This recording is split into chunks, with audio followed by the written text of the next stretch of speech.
to the channel.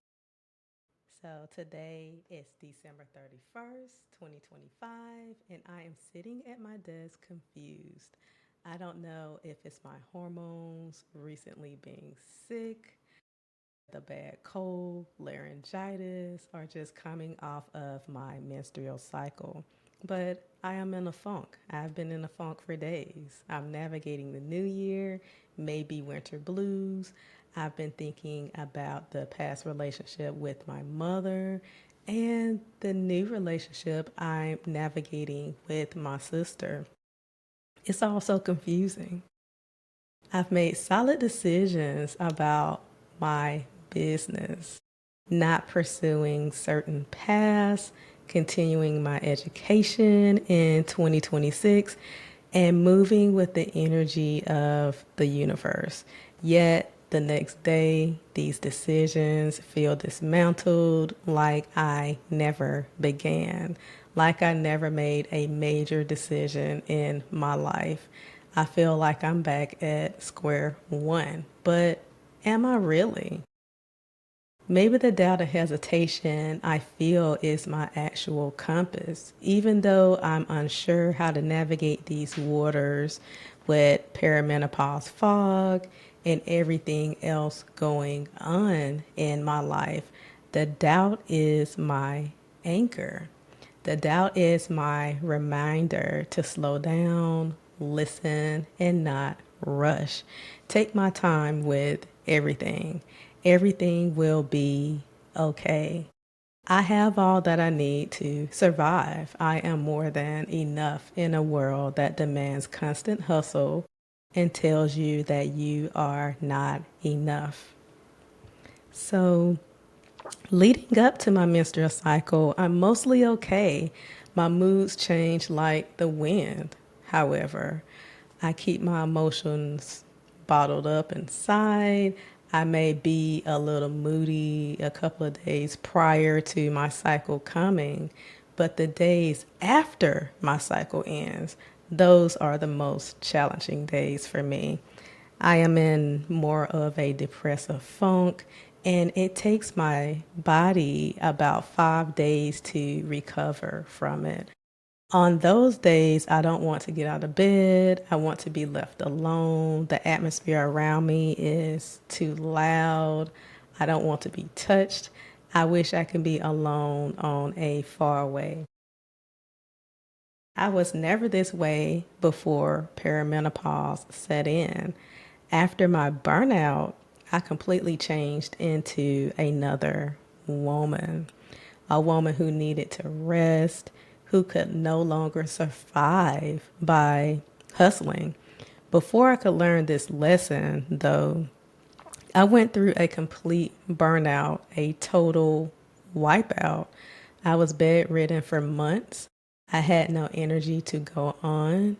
Most days, I find myself questioning, am I going back to this place, this sunken ship, because my energy is low? I feel tired, depressed, and angry. Yet I know it can be hormonal, affected by the seasons. We're in winter. Sometimes I'm angry for having to carry so much, to carry my family while navigating this newness of who I am now. Navigating a new phase of my life with surges and dips in my hormones. I question myself as a mother, as a woman, as a business owner. How do you make good decisions underneath all of this? Women have a lot to carry, and then I have to deal with a body that is navigating this new land too. A body that battles nausea after eating most meals now, extreme dry eyes, blurry vision, weird sensations she never had to carry or notice before. However, I am in a phase of my life where I'm more aware of my body, what she's feeling, and when she needs rest. When I was living in hustle culture, overworking, I never tuned into my body. I fed her crap to make myself feel better. I kept pressing through. Now I have boundaries and I'm not so harsh on her. I give her time to breathe, to just be. Maybe during this time, I should extend the same grace.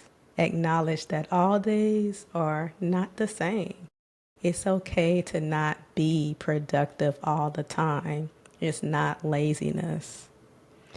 As a 1-3 splenic projector in human design, I wait for invitations from others. In the past, I never waited. I constantly hustled harder to fit in, not honoring my energy or my capacity as a projector. So, as a projector with two defined centers, which are the spleen and the heart, I have periods of limited energy. I show up big and bright on most days, then I have to retreat and recharge. So, in the moment, my spleen decides what's right for me. It's a gentle whisper, a gentle nudging, a gentle calling. If I get too caught up in my head in the conditionings of the world, I will miss this nudging, this gentle calling.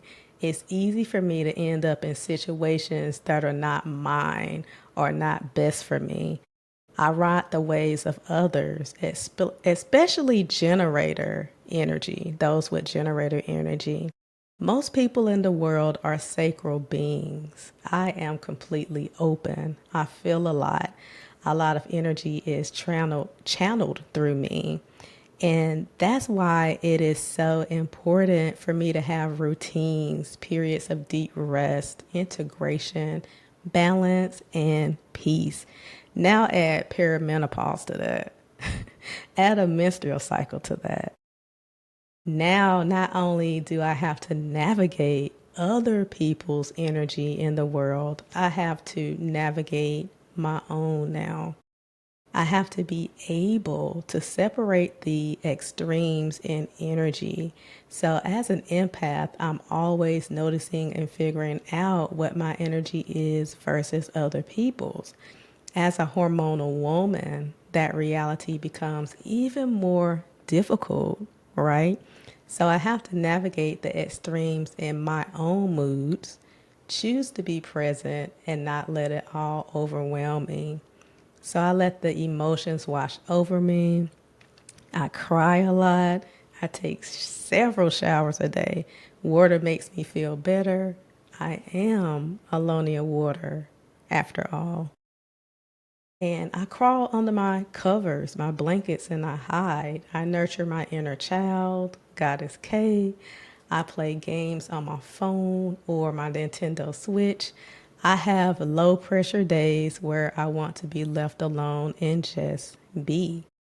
I sit and let all the emotions wash over me and through me. Then I wait for another day. Maybe I'll feel better tomorrow. So, winter asks for more silence. It asks us to sit with our emotions, feel them, then release them. It's a really heavy time. Just like the trees losing their leaves, we are also going through an internal transformation, a hibernation of sorts, preparing to bloom anew when the darkness lifts and spring comes. My body, she wants rest. She wants movement each day to move out energy and emotions. She wants nourishing foods like cantaloupe, berries, salads, broccoli. She wants to sleep. Anything other than rest right now for me is depleting. It's definitely a time to slow down and just be. With the shorter days, I'm reminded to retreat inside my home, to stay out of the dark, to wind down, wait, reflect. Light will come, right? So at this time, my body wants to integrate the lessons of 2025, not rush into another year, not make new resolutions that I won't stick with.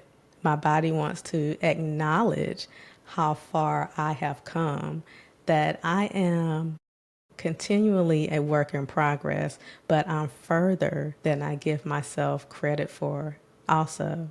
It's not the time to usher in newness when I'm still sitting in the reflections of winter, and that's okay.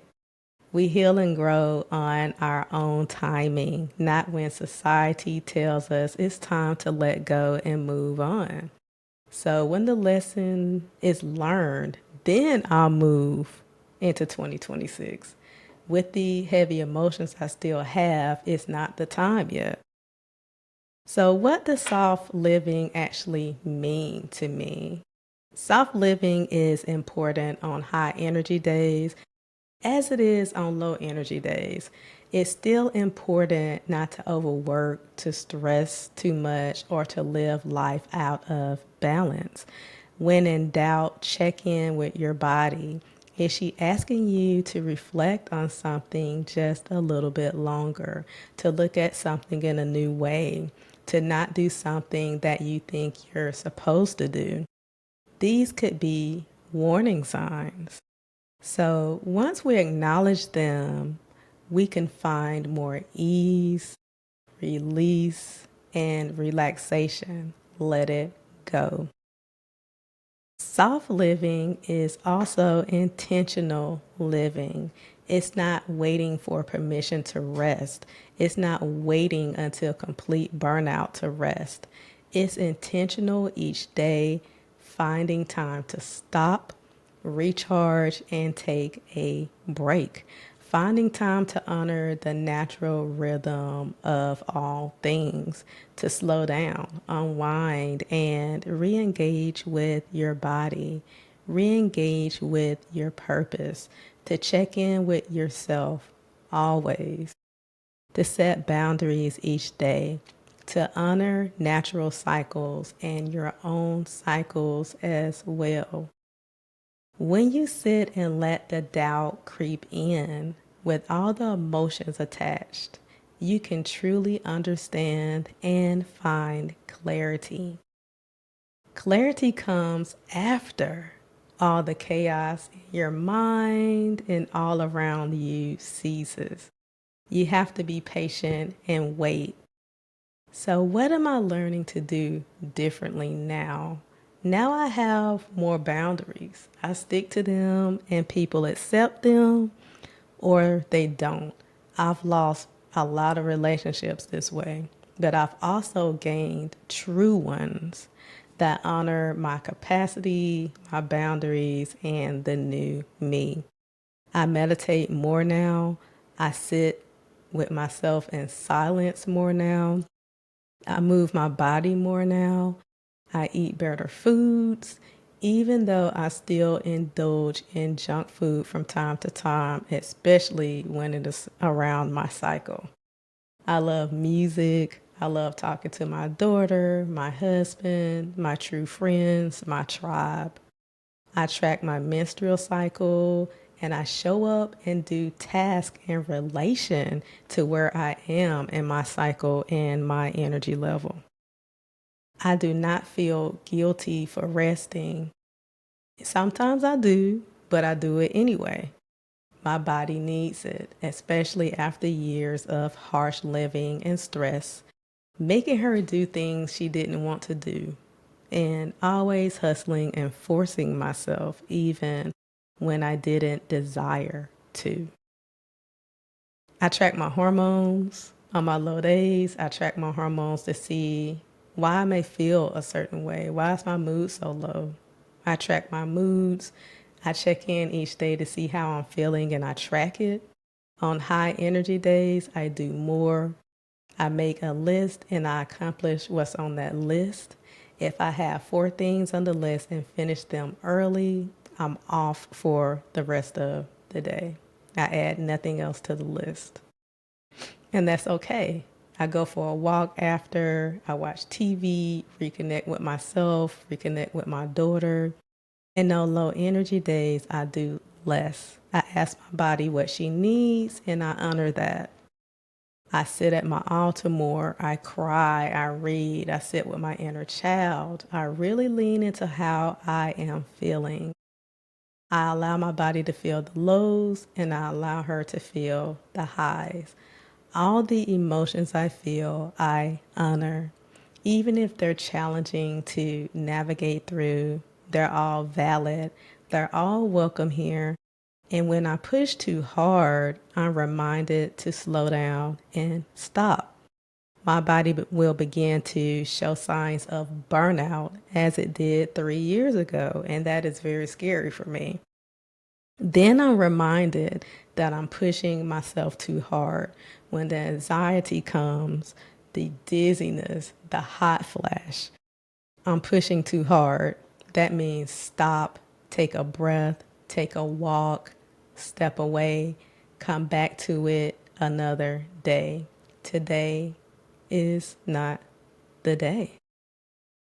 So remember that you have permission to rest, to say no, to have boundaries. No one will honor your boundaries until you honor them yourself.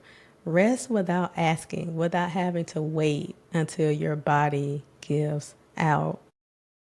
Trust me, healing from complete exhaustion is hard as hell. It's hard work and it's continual work. My body is still recovering day by day. And now she has to navigate perimenopause. So rest, stop, heal, grow, integrate. Life is not a race. It's an experience to be had. And life can be beautiful if you're not always carrying the weight of the world on your shoulders. You deserve a softer life, a life that allows you to experience peace and growth with no pressure, and a life that's not hard, people pleasing, and looking for external validation from others. A life that honors who you are, your energy, your capacity, always. Not the energy and capacity of an organization and its agenda, not the agenda of other people, but yours, your own. So I invite you to a true, authentic tribe, the Soft Hearts Society. Here we don't have it all figured out. We learn together, grow together, and sit with one another through the good times and the bad times. We listen, we cry, we scream, we find ourselves, we come to the circle completely broken and torn apart, but underneath the rubble, we find ourselves together. I'm a 1-3 splenic projector, but I also have tribal circuitry. So what that means is I believe in my tribe and I am there for them. In the Soft Heart Society, not only do you have a guide, you have someone who will not leave you. Someone willing to sit in heavy emotions with you, in the heavy shit. Figure it out, come up with a plan, and go forward with you. You have this from Rose and me. We are the mother and daughter healing together. We help each other and we help each part of your lineage heal and come back together. We are the mirrors when you're going through a deep fog, when you're depressed, confused, in doubt.